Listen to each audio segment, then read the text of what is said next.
All right, today we have a pretty easy job. We're going to change the rear differential fluid in this GX460. These are all the supplies that you might need. Link in the description below to get your own.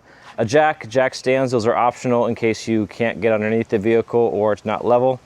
Oil container, new oil. This is 75W90 from Valvoline. It is compatible with this particular vehicle. You can buy the OEM stuff that Toyota uses, but this isn't necessary. That'll just cost you more money.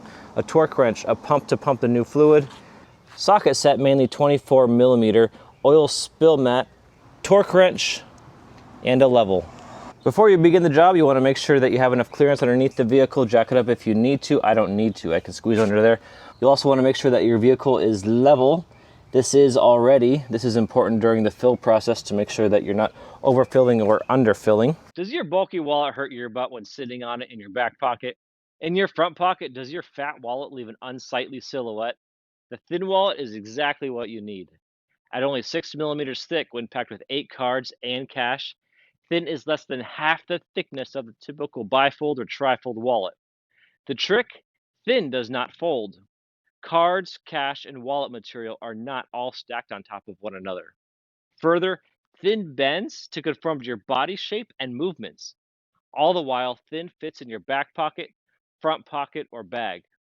Thin wallet is comfortable, sleek, and invisible in your pocket. Order Thin, the world's slimmest wallet, at the link below. Your butt will thank you.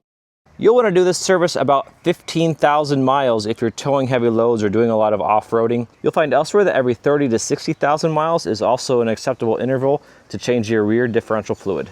Wheel chocks are in place, parking brake is on, the vehicle is secure. And let's crawl underneath the rear of the vehicle. In front of the spare tire is the differential. This is the fill bolt, and the drain bolt is down here at the bottom. Before we get too far, we're going to make sure that we can loosen up this fill plug before we drain the fluid. Otherwise, we'll not be able to fill the fluid later. To do that, let's use a 24mm socket. And she's broken loose. Snug it back up just a little bit, or we'll remove it later. Knowing that the fill plug can be removed, we can begin to drain our fluid by pulling out this bolt. Our oil catch pan is in place, and let's remove this drain plug.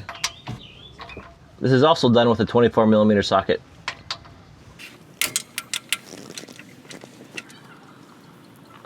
Remove the fill plug also to make the fluid flow a little more steady.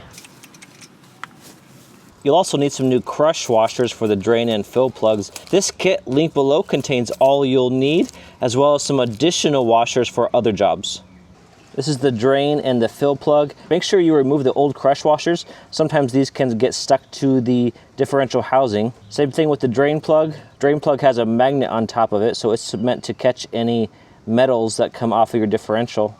We do have some remnants of metal and some goop, so it's good that we caught this differential where we did, and we're now replacing the fluid.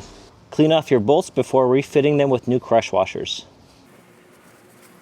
Your kit contains a number of crush washers, all the same size. We're going to use only 2 of them.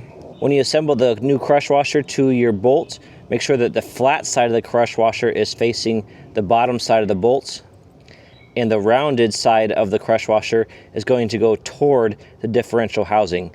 This is going to crush, therefore crush washer, as you tighten down. And save your remaining new parts for a later job. With the torque wrench adjusted to 36 foot-pounds, let's crawl back underneath the vehicle with our drain and fill plugs. The differential fluid is just now trickling out, so we can reinsert our drain plug. And tighten to 36 foot-pounds.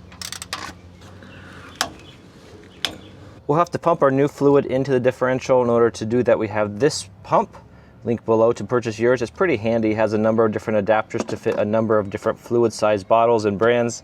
Additionally, you can change the length of the tube, which we added an adapter there. It fits nicely, and from here we can pump our fluid into the differential.